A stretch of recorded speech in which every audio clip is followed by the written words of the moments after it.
수많은 모사들이 있습니다. 그 모사들 중에 과연 각 분야별 넘버 3 삼국지 하면 떠오르는 게 딱 몇 명 안 돼요? 어쩔 수 없이 정사 위주로 한번 살펴봐야 될 것 네네네. 같아요. 모사 소리 들으려면 기본적으로 가지고 있는 공통적인 능력이 있어요. 아니 근데 대체로 간신히 잘 찾아내요. 아, 솔직히 보면 좀 야비한 애들이 다 주인공인 것 같은. 그렇게 살아봤자 소용없습니다. 그러니까 일단 정세 분석의 천재예요. 오늘 할 거예요. 아, 좀 이따. 네네. 뭐 여러분이 다 생각하는 사람입니다. 근데 아무튼 기본적으로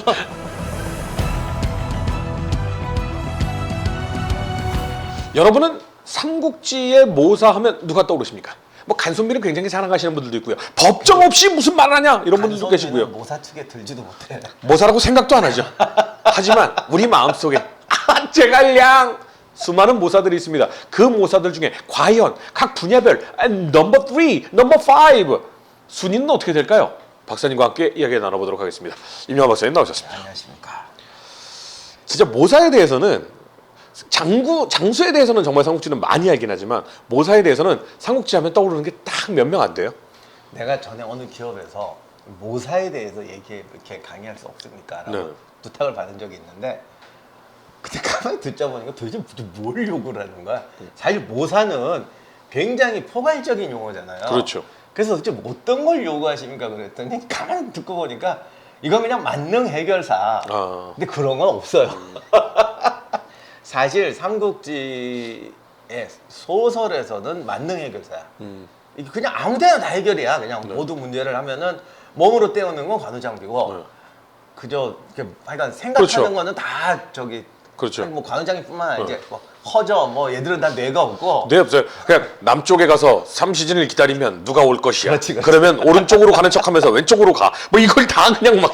그러니까 삼국지에는 세 종류가 있더라고. 네. 몸만 있는 사람, 어.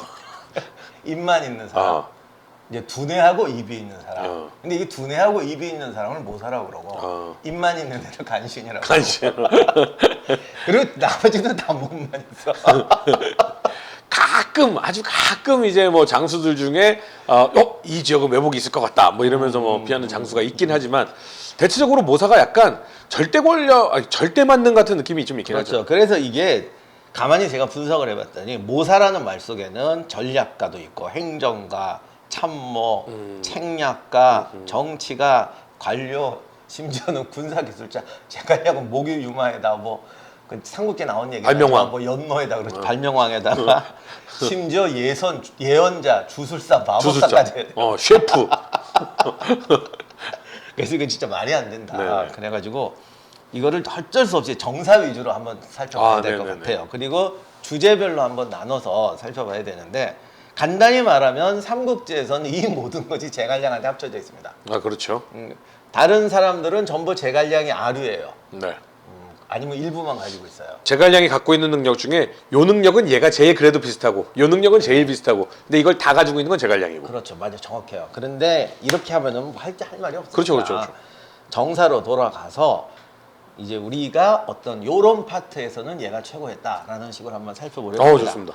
그런데 이제 중요한 것이 정사로 돌아가면 이 모사라는 애매모호한 이 뭐 사실 이렇게 다 합쳐진 사람은 없지만 네.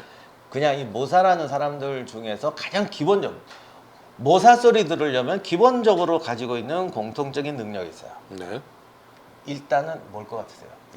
일단은 문관이어야 한다. 이때는 문무구별이 사실 그렇게 정확하지 아, 않아요. 그래요? 뭐 그것도 맞는 말이네. 문관. 급제를 해야 된다. 급제는 없어. 급제는 없어요. 그건 있는 것 같아요. 말을 잘해야 된다. 아, 네. 일단 그건 있는 것 같은데 그거 기본적으로 제일 중요한 게 사람을 알아야 되더라고요. 이게 책략가든 관료든 뭐든 정사에 등장해서 뭔가를 해결하려면 그러니까 주먹으로 안 되는 거를 해결하려면 일단은 사람을 볼 줄 알아야 된다. 아, 사람을 보는 눈이 있어야 한다. 사람을 보는 눈이 있어야 된다. 근데 이것도 주전공이 좀 달라요. 네네. 근데 진짜 사회도 그래요. 그 사기꾼, 간신 이런 거 잘 찾아내는 애들이 있고 아, 진짜 부러운 능력이네요. 아니 근데 대체로 간신의 간신 잘 찾아내요.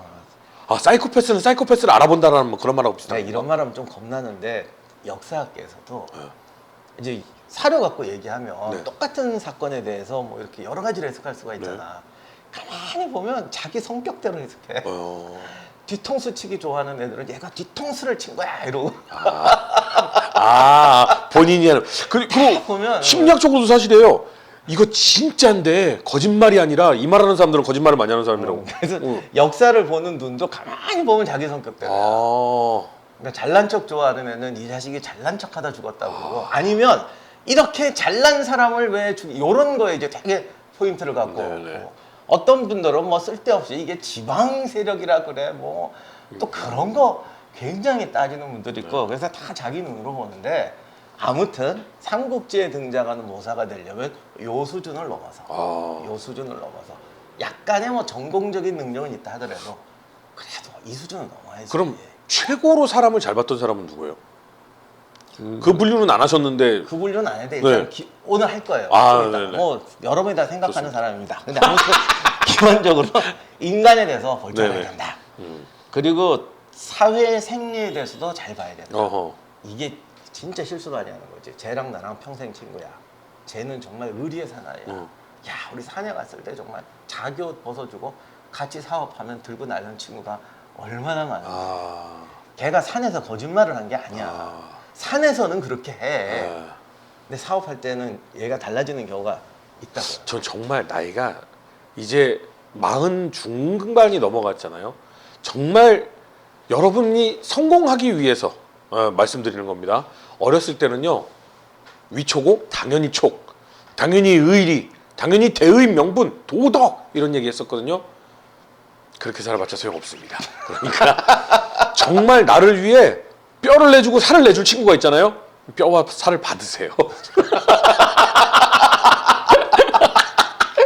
이거 무서운 말이야. 근데 그걸 받은 다음에 나도 주면 돼요. 근데 얘는 그럴 친구니까 내가 이거를 줘야지라고 주면 이거 갖고 가요. 그래서 어떤 사람은 제가 나한테 사기치기 위해서 40년을 속였어라고 생각하는 사람도 있는데 인간이 40년 동안 거짓말하는 게 아니라 당신이 40년 동안 잘못 생각한 거야. 네. 그래서 산에서 추운 애한테 옷 벗어주는 거 할 수 있지. 그럼요. 지금 자기가 난 지금 좀 더워. 그래서 벗어준 거야. 내가 지금 얼어줄 것 같은데 벗어서 준 게 아니라. 할 수 있지. 그렇지만 사업할 때 돈이 100억, 50억이 걸렸어. 파카 값으로 받을게. 이거 다른 거라고. 네. 그러니까 요거를 볼 줄 알아야 돼. 네. 그리고 이제 제일 중요한 거 삼국지에 내내 흐르는 거는 시대의 변화를 볼 줄 알아야 된다. 그러니까 삼국지에서 과거를 추억하는 똑똑한 사람들은 아예 등장도 못해요. 그러니까 삼국지를 솔직히 보면 좀 야비한 애들이 다 주인공인 것 같은 솔직히 그런 느낌이 들잖아. 그게 왜냐면 착하고 순진하다기보다는 그냥 과거를 그리워하는 사람들. 뭐 노식이나 주준이나 황보 누구지? 황보숭 같은 사람이 굉장히 능력이 있는데 왜 이게 역사이고 뭐가 한 페이지 나와? 왜 조금밖에 안 나오겠어? 이 사람들이 과거를 추억하고 사니까 시대에 뒤처지는 거예요. 좀 더 야비하고 좀 인간적으로 그렇다 하더라도 미래를 내다보고 만들어갔던 사람들이 역사의 주인공이 되기 때문에 그래요. 근데 이 세 가지는 기본인데 중요한 건 이것이 이제 상황과 개성에 따라서 조금씩 다르게 특별하게 나타난다는 겁니다. 그래서 뭐 오늘 첫 번째는 가나다 순으로 한 건 아니고 가나다 순으로 해도 그냥 일단 가우부터 잡아봤어요. 가후. 네. 가우 하면 맨날 유튜브에도 엄청 많던데 가우 그러면 처세의 달인 이렇게 나와요. 근데 사실 처세의 달인이라는 말도 되게 이게 안 맞아. 처세 어떤 식으로 할 거야? 근데 조조 밑에서 그래도 살아남고 잘 버티고 뭐 이 아저씨는 인정받고. 조조 밑에서 사는 게 아니라 최고 기록이 주인을 제일 많이 바꿨어. 그러니까 처세의 달인이라고 하는 것 같은데 이 아저씨가 거쳐간 사람이 동타, 이가, 그 다음에 단회라고 아는 사람도 별로 없어요. 그 다음에 장수, 그 다음에 조조, 그 다음에 이제 조조 밑에가 또 아니고 조비, 파란만장하지. 이 동탁에서 단회까지 가는 장수까지 가는 과정에서 살아남은 사람이 없어. 주군을 가리진 않네. 그리고 할 말은 다 해. 그러고도 안 죽는 거 보면 참 신기해요. 그래서 어떻게 보면 사람 보는 눈이 없는 것도 같은데 그 자기가 이렇게 좋은 주인을 못 만난 거지. 그런데 뭐 산속에 숨는다, 난 너랑 안 놀아 이러지 않고 그냥 그 밑에서 능력 발휘하다가 또 그 능력을 기반으로 안 죽고 다음에 가고 이런 순발력 있는 사람 삶은 정말 잘 살았는데 사실 그럼에도 불구하고 가오는 처세의 달인이다라고 하는 건 틀린 말은 아닌데 이게 처세도 어떤 식으로 하냐가 문제잖아요. 우리가 이렇게 보면은 이거 잘해갖고 처세 잘하는 네. 사람도 있고 그렇죠. 특히 이제 우리나라 정치사만 봐도 말만 하면 사람 이름 떠오르는 사람 많습니다. 정말 잔머리 잘 써서 어디에 가서나 살아남는 사람이 있고 있죠. 뭐 이렇게 있어요. 네. 근데 가오 같은 경우는 가만히 보면 일단 정세 분석의 천재예요. 이렇게 해야 됩니다가 아니라 요 상황에서는 요게 제일 낫겠다. 그런데 요 정세 분석을 하기 위해서 애들 노는 꼴을 정말 잘 봐. 그러니까 말이 먹히는 것 같아. 전에 한번 가오 편할 때 했는데 그 동탁이 죽으니까 밑에 있는 이각 곽사 애들이 하늘이 무너졌다. 일단 내빼려고 그러잖아. 네네. 왜 그러면 이게 다 동놈 출신이라 그래. 네. 맨날 털어먹고 살던 놈들이라 그 모든 역사를 보면 도둑 출신은 일단 졌다 싶으면 튀어요. 네. 그리고 튈 때는 항상 흩어져서 튀어요. 도둑의 철칙이에요. 아, 그러니까 얘들이 벌써 이가 박사부터 시작해서 그 밑에 대리장 중대장까지 다 그렇겠지. 일단 네. 부채살 모양으로 바퀴벌레가 도망가듯이. 그럼 그랬더니 이 가구가 딱 맞고 기록엔 안 돼 있는데 속으로는 야 이 도둑놈 신보야. 이 도둑놈을 지휘관으로 옮겨야 되는 거야. 왜 도망가느냐? 그렇게 흩어져서 모아라. 병사를 모아서 싸워보고 그리고 지면 그때 철수해도 늦지 않다. 이게 사실 맞는 말인 게 얘들이 다 저기 기병들이잖아. 잘 싸웠죠. 전방 기병들이야. 네네. 그러니까 얼마든지 치고 빠질 수 있어요. 그런데 이 도둑놈 마인드가 딱 발현되니까 일단 싸매고 튀자. 빠이빠이 벌써 이러고 있는 거죠. 모여라. 모여서 후퇴하는 게 군인이에요. 군대는 도망갈 때도 반드시 모여서 가야 돼. 네. 이게 이렇게 가는 게 도둑 마인드고. 그러니까 가우가 이걸 아니까 도둑 마인드를 버리고 군인 마인드가 되라. 이런 식으로 바꿔주는 능력. 이 정도면 주군을 만드는 능력이네요. 그렇죠. 네. 그러니까 사람을 잘 봐하고 정세 판단을 정확하게 하고. 네. 그리고 장수 밑에 있을 때도 조조를 여러 번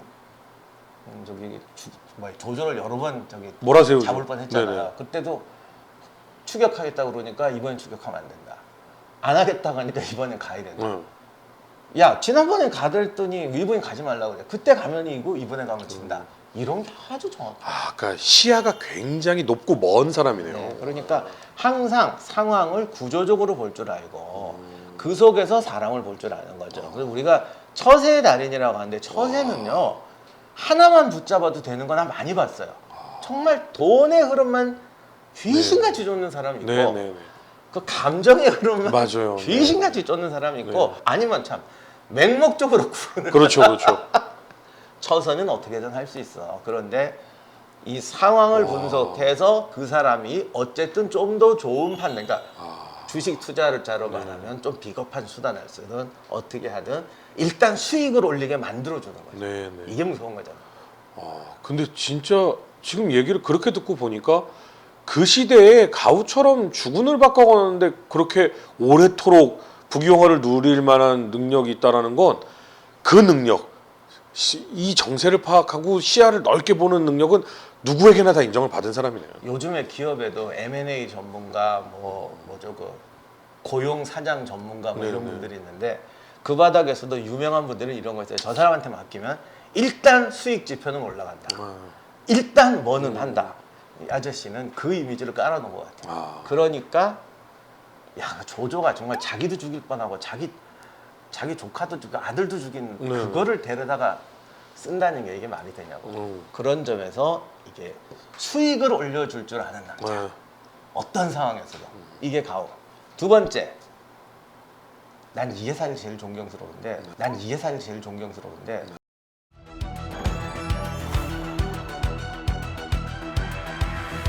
수묵, 정욱 이런 애들하고 같이 깝치다간 내가 위험하다. 이제 혼인이 들어와요. 네. 근데 이젠 A급 사람들이 혼인하자고. 그렇죠. 마지막에 이긴다. 그래서 내가 숨은 능력이 있다는 거야. 네. 정말 거짓말 아니고 까매. 이 삼국지의 이 팩트는 저희가 생각하는 것과 많이 다릅니다. 과연 어떤 것이 다른가? 바로 이 책 속에 있어이다. 삼국지 아저씨 우리 임영환 박사님께서 드디어 전략 삼국지를 쓰셨습니다. 제목부터가 멋있습니다. 전략 삼국지. 근데 이제 혹시 이제 아픈 거 싫어하시는 분들은 조심하셔야 됩니다. 제가 딱 첫 번째 1부의 시작이 정사 삼국지와 소설 삼국지입니다. 예, 여기 팩트 폭행 맞기 싫으신 분들은 조심하는 게 좋을 것 같은데 제가 얘기한 이 부분도 약간 소설이죠? 예. 요거 어떤 책인지 간단하게 말씀해 주신다면. 그러니까 사실 삼국지가 소설로 유명한 바람에 네. 그 진짜 정사에게는 많이 빠졌는데 네. 사실은 정사 삼국지 자체가 굉장히 교훈이 많은 책이고 다이나믹한 책이에요. 네. 그러니까 소설 삼국지도 명나라 때 나온 게 아니라 삼국시대 끝나자마자 수많은 이야기가 만들어진 거를 여기다 편집한 거거든요. 그렇죠. 그래서 삼국지 자체가 역사 자체가 되게 흥미로운 책인데 네. 이게 소설로 넘어가니까 정말 재미난 역사가 다 죽고 수많은 교훈이 죽었어요. 그 다음에 이제 전투 장면은 사실 삼국지 소설의 전투 장면은 맨날 매복, 네. 화공, 모종강이 그랬더라고. 이 수많은 전투 장면을 봐라. 똑같은 게 하나도 없다. 맞는 말이지. 그냥 다 뻥이란 말이야. 하지만 그 뻥 속에서 감동을 찾아낸 우리 아니겠습니까? 감동은 있는데 진실은 교훈은 없어. 진짜 솔직한 얘기로. 네. 그래서 진짜 전투의 교훈은 따로 있어요. 아. 그런데 굉장히 다이나믹하고 훌륭한 전투도 많고 네. 굉장히 역동적인 삶이잖아요. 네. 그래서 정사 속에 있는 교훈들을 뽑아왔습니다. 네.